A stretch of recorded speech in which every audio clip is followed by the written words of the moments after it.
speaking of the Packers never being on Hard Knocks, we are going through the NFC. We went through the entire AFC. We went through every division week by week and then picked all four teams' record. And then we did a playoff picture for the AFC and our early Super Bowl prediction on how we think it's going to shake out. So make sure you go ahead, catch up on those videos. You have up until September to do it. So it's not for lack of time. Do it.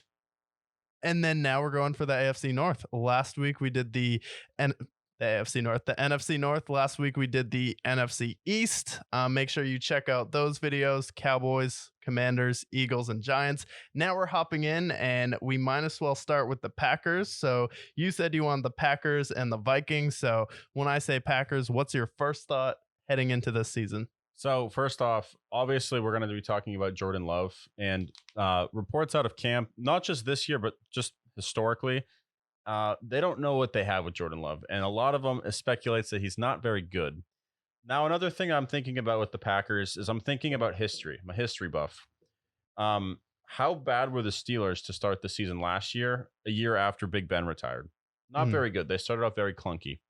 And then the Broncos in 2016, kind of the opposite. They started off hot and then they ended the season horribly. It's just a clunky team pivoting off of a star. The Colts, it kind of started the last season with Peyton Manning because he was hurt. Super clunky, terrible. The Patriots without Tom Brady the first year, pretty clunky. The Cam Newton era, kind of a black stain on the Patriots' history up to the last 25 years. What I'm saying is when you have a franchise quarterback leave, the next year, there's always a lack of identity. And I just don't see Jordan Love taking over the reins and being that guy. So with that being said, I will say that the Packers are probably going to have their worst season probably in the last decade. Worst season in the past decade. Okay. Yeah, I can definitely work with that. And then let me get that pulled up here. Okay. So we're opening up the season to start. And we start the regular season with 2 road games.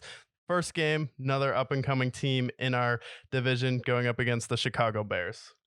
Well, there is some continuity here.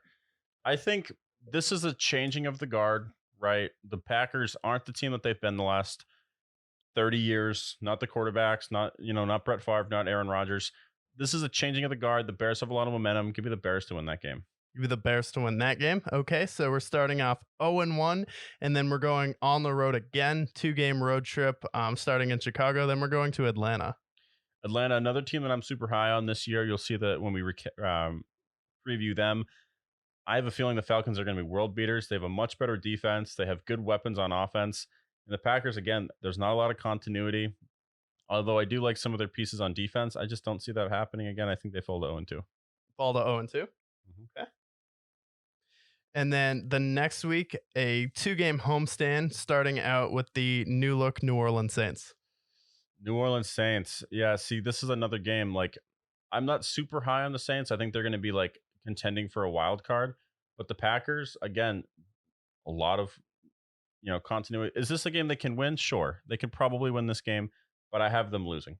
Okay, so we're 0-3 now. Yeah, I think they start off pretty rough, to say the least. And then next week, still at home versus the Detroit Lions, who destroyed the Packers' playoff hopes last year. Yeah, no. Lions. This is, again, changing of the guard. I talked about the Bears in week 1. Similar with the Lions in week 4. Lions looking to take over that division and own it for a couple of years.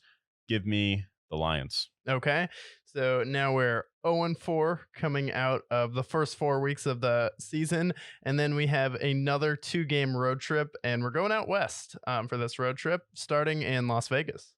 Las Vegas, I think they can beat the Raiders, especially because it might be Brian Hoyer starting, or whoever the third string is on that team, because potentially it's not Jimmy Garoppolo. If it is Jimmy Garoppolo, maybe there's more of a fight, but I'm going to have them winning a game. Okay. And then we are starting in Denver, 425, playing the Broncos on the road.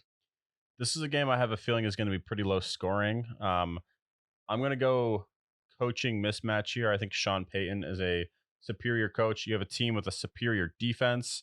Weapons, I think I'd still give the Broncos. And then quarterbacks, We don't know, but I'm gonna have to respect Russ here a little bit. So I think the Broncos win that game. Yeah, I will say I do think Jordan Love will be better than Russ next year. However, not in this game. Yeah. And then we are back at home for a 2-game homestand again. So it looks like 2-2-2 on the road and at home. And then we're facing off against the one pump jump possession team and the Minnesota Vikings. Yeah. Maybe they split against the Vikings, and I'll take them to win here. Is this at home? Yeah. Yeah, Lambeau. Okay. Their fans super excited. I'll have them beating the Vikings. Yeah, and the Vikings, like, it's not like they don't lose to bad teams. Yeah, and when I go over the Vikings, there's going to be plenty of the games there because that's just how they operate. Okay. And then you're kind of a Stenson Bennett fan yourself. Kind of the promoter of the Stenson Bennett fan club Discord here. So we are still at home, but potentially going up against the Stenson Bennett led Rams. This is going to be a dog fight. Two dogs, Jordan Love, Stetson Bennett going at it. I actually will pick the Packers to win this game because I do think the Packers have a better overall roster going into next season. The for the Rams, it's like Cooper Cup and then a bunch of the Demarcus Robinsons of the world, Ben Skoranek. I don't even think Stetson Bennett can save them in this game. Okay. And then we are going on the road for one game, but we're going to Pittsburgh. Pittsburgh? Oh no. Pittsburgh's defense, I think, if I'm not mistaken, one of the games that he took over Aaron Rodgers with was a Pittsburgh game. I could be wrong, but because Jordan Love's, I think, played in 4 games total. But the Steelers' defense, if TJ Watt's playing in that game, good lord, Jordan Love might not even have a head after this game. And then we are going back home, and it's November 19th now, and we're going up against the Los Angeles Chargers. So kind of a West Coast team going into the tundra. Oh, going into the tundra, November. Ooh, I can see the Chargers losing this game. I'll pick the Packers winning. It's weird because for the Packers, it's like you have Jordan Love, who we have no idea how good he'll be. But then you have Aaron Jones and AJ Dillon, good running back combo. Christian Watson, who's really solid for him. Romeo Dobbs played well for them last year as well. They have a decent offensive line, decent players on defense. I'll have them winning that game. Okay. And then Thanksgiving, a few days later, we're starting off early in the Kid Rock slot on the road against the Lions. No, absolutely not. Especially if it's in Detroit on Thanksgiving. Granted, the Lions have gotten demolished on Thanksgiving historically, but this is the new Lions, so I don't see that happening. And after that, we have Sunday night football versus the Kansas City Chiefs. Sorry. It's nothing personal, Packers. I'm by no means a Chiefs head hater, but I'm also not picking you to beat the Chiefs anywhere. Okay. A game we probably can win, and I believe you picked them to win this game. It looks like we're playing at night at 8:15 versus the New York Giants on Monday Night Football. Yeah, I mean, the good news is that if they can stop Daniel Jones running, they'll be fine. So I have them winning this game here. And surprisingly, they're 5-8 to this point, which I wasn't expecting them to have this record at the moment, but I'm sure it'll probably not end well for them. Yeah, for the Packers, I feel like this record makes sense so far. Yeah, Like, I feel like this is a pretty objective schedule for them. yeah, And then we are back at home, potentially getting another win against the Baker Mayfield led Bucks.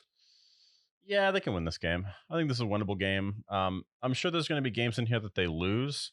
The one thing with this game that could be a something to consider is the defense for the Bucks. The Bucks still have a lot of good players on defense, but I have to pick the Bucks to Packers to win this game. Okay.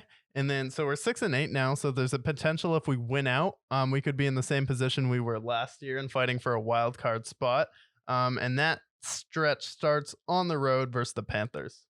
I think the Panthers can win this game here. I think at this point, Bryce Young starting to come into his own, starting to gain some confidence. They have probably a better receiver core. I think there's nobody on that team that's better than Christian Watson. But overall, I think the Panthers at this point, they're getting into rhythm.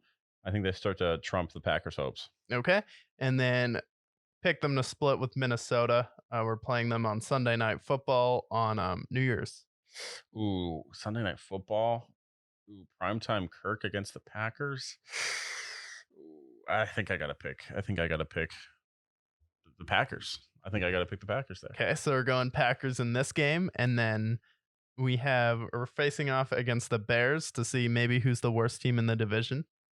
I'll have them losing to the Bears again, believe it or not. I know Packers own the Bears historically, but Again, changing of the guard. This is a different team.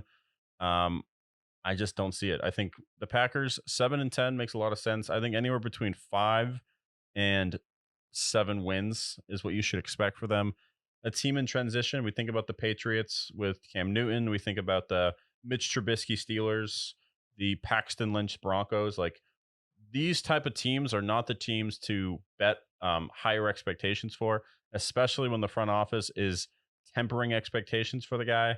I think 7-10 makes a lot of sense for the Packers. Yeah, I think the schedule makes sense. I'm more like 6 to 8 win range, but I feel like it makes definitely it's a strong schedule. It's not the easiest schedule in the world, but it's not the hardest schedule in the world. You do have to go face the AFC West.